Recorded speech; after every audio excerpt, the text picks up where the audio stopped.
let's talk about the move out process. When you have a tenant, what you should do when the tenant gives you notice and decides, and they do a move out, and what you should do during that time, and yeah, the actions that follow. So, please don't forget to like, subscribe, comment, and share. Appreciate it. Okay, here we go. So one of the first things to do is when I have a tenant who's ready to give notice. Now, before then, let's just say most places you have to check with your state and local laws, but most places will say like it'll be in your lease that you need to give your landlord a minimum of 60 days notice or something like that. So I usually always have something like that in my lease. And then prior to my lease expiring, I will send a little communication, whether it be a text or an email or whatever, to communicate to my tenants, say, hey, it's about that time of year again, and just want to know what you're thinking, what your thoughts are. And by the way, here's what your new proposal will be. And then I'll have on that sheet your current rate, the new proposed rate, and if you wanted to add varying options on it, like you could do a year, month to month, a 6 month, 9 month, whatever, so on and so on. And you could price it accordingly. I like to encourage people to stay a year.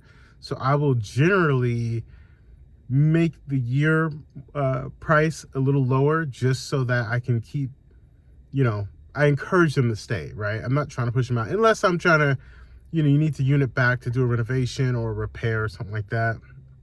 And you just can't have people living in there. That's something you could do. But for the most part, I generally try and encourage them to do the year option. Now, I also have in my lease that, and you have to, again, check your state and local laws for this. I have in my lease that states that if you break the lease early within the lease, then I usually charge, before the lease is up, I usually charge a month and a half's worth of rent. Now, again, you need to check with your state and local laws to make sure you're abiding by that, because the last thing you want to do is get sued because you took advice from some guy on YouTube. So please do your homework, make sure you check that. Okay, so let's just say they decide to move out, they do not want to renew. One of the things I always do is say, okay, so sorry, blah, blah, blah. You could send an email, do all that stuff, however you want to do it. But on the day they move out, it doesn't have to be the day. It could be the next day or something like that. If they choose to do a move-in out inspection, that's fine with me. I don't typically do them. I usually tell people you don't have to be here for this inspection, or you can. Most people know how they left the unit because they did it. Everyone in their mind thinks that they leave it better than what they actually did. So first thing you want to do 2 walks. I do 2 walks. The first walk, I'll turn on my camera, put on the video setting, and I'll walk through.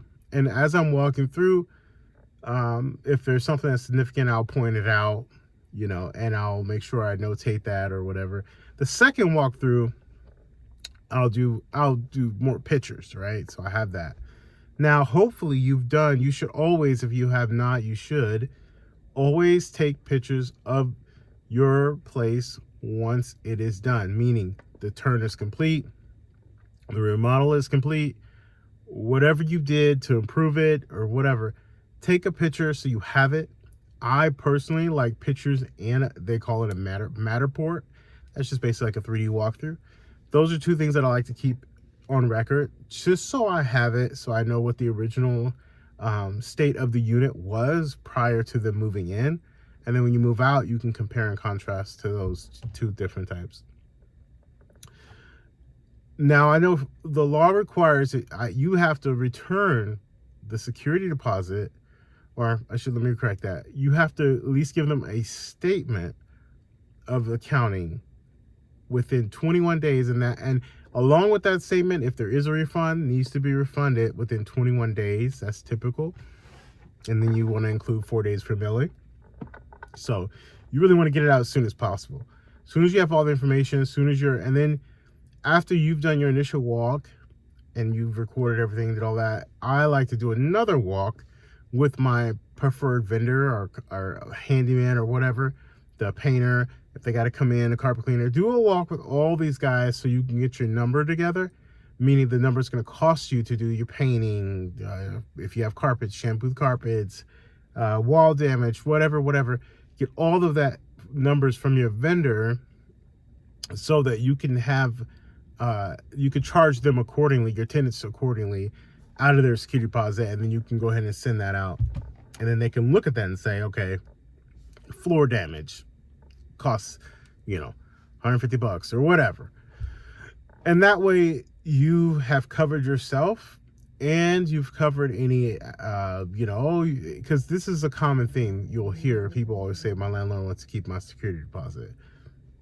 My personal experience, I know there are some terrible landlords out there for sure, but there's really you don't really make money per se with the security deposit. So most landlords, let's just say most skilled landlords, that's not like a profit driving line item for them. So tenants, for whatever reason, don't seem to know that. We don't make money in security deposits. It's not really a factor in the equation. So those are a couple of some of the practices that I'll do. And then once I have that done, obviously rekeying, or if you're like me, you have digital locks, make sure those are reprogrammed, because you don't want access after they move out, for obvious reasons. I've had that happen before and forgot to change it. And then I go back and guess what? Lo and behold, there was something missing or something like that. And then make sure your vendors are locking up too during the turn. That's just a little side tidbit there. The other thing you want to do is, again, do a thorough walkthrough. You got your vendor, got all your numbers together. You process all the paperwork and get that sent out. So there's no question. You did everything above, what you're supposed to do, basically. And that's really it. And hopefully you've got a tenant in place to go ahead and re-rent it. But that's kind of the move out process. And when you've communicated correctly, because most people think if they clean the space, then you won't charge a cleaning fee. But I always make a point of saying, as long as there's nothing left behind and it's broom clean behind appliances too. Most people do not pull out the appliances, and you'd be surprised what you'd find back there if you did take time to move the refrigerator out of the way and pull out the range. Those are things that you want to do because you want to make sure that, that's taken care of, because I'm telling you, it's some stuff living behind those appliances. Anyways, hopefully this is helpful to you. If you have any questions, please like, subscribe, comment. I answer every single one that I can, which is typically I pretty much can. So hopefully that's helpful to you. I appreciate the follows and the subscribes. Take care. Bye.